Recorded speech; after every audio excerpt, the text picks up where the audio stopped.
শুধুমাত্র আলু দিয়ে এই ক্রিস্পি পটেটো বলস কি করে তৈরি করবে আজকের ভিডিওতে সেটাই শেয়ার করবো। আসসালামু আলাইকুম, কেমন আছো তোমরা সবাই? নতুন একটি রেসিপিতে তোমাদের সবাইকে স্বাগত জানাই। ইফতারিতে অনেক সময় রোজা রেখে অনেক কিছু করতে ইচ্ছা হয় না, এরকম করে খুব সহজে তোমরা পটেটো বলস বানিয়ে ফেলবে, খুবই অল্প সময়ের মধ্যে যে কেউ বানিয়ে ফেলতে পারবে। পটেটো বলস বানানোর জন্য আমি এখানে আলু নিয়েছি, বড় সাইজের দুটো আলু নিয়েছি। তোমরা ছোট ছোট নিলে আরও 3-4টে এরকম আলু নিয়ে নিতে পারো। আলুটাকে খুব ভালো করে ধুয়ে খোসাটাকে আমি ছাড়িয়ে নিলাম। এবার একটা বোল নিয়ে নিয়েছি, বোলের মধ্যে একটুখানি জল নিয়েছি, দিয়ে একটা এরকম গ্রেটার নিয়ে খুব ভালো করে আলুগুলোকে গ্রেট করে নেব। আমি পাতলা পাতলা করে গ্রেট করার চেষ্টা করেছি, মোটা করে গ্রেট করলে খেতে ভালো লাগে না।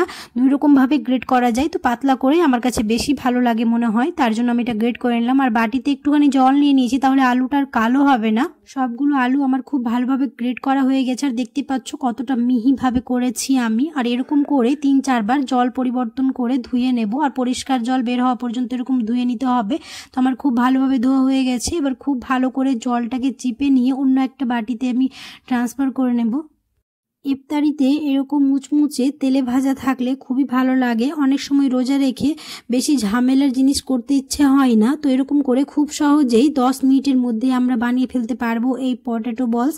যে কেউ খুবই সহজে বানিয়ে ফেলতে পারবে। তো খুব ভালোভাবে আমার এটা জল ঝরানো হয়ে গেছে।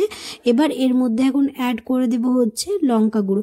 আমি এখানে নিয়েছি হচ্ছে 1 চা চামচ লঙ্কা গুঁড়ো, 1 চা চামচ দিয়ে দিব হচ্ছে গোলমরিচ গুঁড়ো। আমি এখানে সাদা গোলমরিচ গুঁড়ো নিয়েছি, তোমরা চাইলে কালোটাও নিতে পারো। আর দিয়ে দিলাম হচ্ছে হলুদ গুঁড়ো, স্বাদ অনুযায়ী নুন, একটুখানি ভাজা জিরে গুঁড়ো, আর দিয়ে দিলাম হচ্ছে বাইন্ডিংয়ের জন্য কর্নফ্লাওয়ার। এখানে কর্নফ্লাওয়ার দিয়ে এটা করতে হবে, তাহলে এটা খুবই মুচমুচে হবে। আমি এখানে 2 চামচ কর্নফ্লাওয়ার নিয়েছি, দিয়ে খুব ভালো করে হাতে এটা মিশিয়ে নেব। মেশানোর সময় মনে হতে পারে যে একটুখানি জল লাগবে, কিন্তু এখানে কোনো রকম জল দিয়ে এটা মেশাতে হবে না। খুব ভালো করে এরকম করে মিশিয়ে নিতে হবে।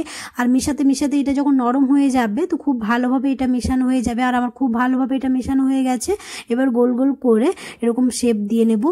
এই পটেটো বলস বানানো খুবই সহজ, যে কেউ খুবই সহজে বানিয়ে ফেলতে পারবে।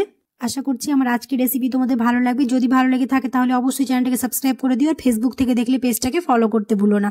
আর অবশ্যই ফ্রেন্ডস আর ফ্যামিলির সাথে বেশি বেশি করে ভিডিওটা শেয়ার করে দিও, তাহলে আমার ভিডিও বানাতে খুব ভালো লাগবে। সবগুলোই আমার বানানো হয়ে গেছে।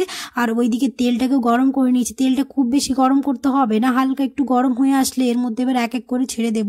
কারণ তেলটা যদি বেশি গরম হয়ে থাকে তাহলে এর কালারটা খুব চেঞ্জ হয়ে যায়, ভালো আসে না। তাই গ্যাসের ফ্লেমটাকে মিডিয়াম করে রেখে আমি এটাকে খুব ভালো করে 7 থেকে 8 মিনিট উল্টে পাল্টে ভেজে নেব। একটা কাঁটা চামচ নিয়ে এরকম করে উল্টে পাল্টে 7 থেকে 8 মিনিট গ্যাসের ফ্লেমকে একই করে রেখে আমাদের ভেজে নিলে এটা খুব সুন্দরভাবে ভাজা হয়ে যাবে। এই পটেটো বলস দেখতে যতটা লোভনীয়, খেতেও হয় অসাধারণ। আর বেশি উপকরণও লাগে না, মাত্র কয়েকটি উপকরণ দিয়ে তোমরা খুবই সহজে বানিয়ে ফেলতে পারবে।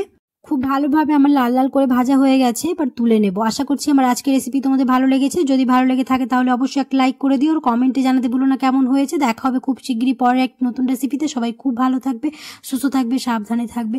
আল্লাহ হাফেজ।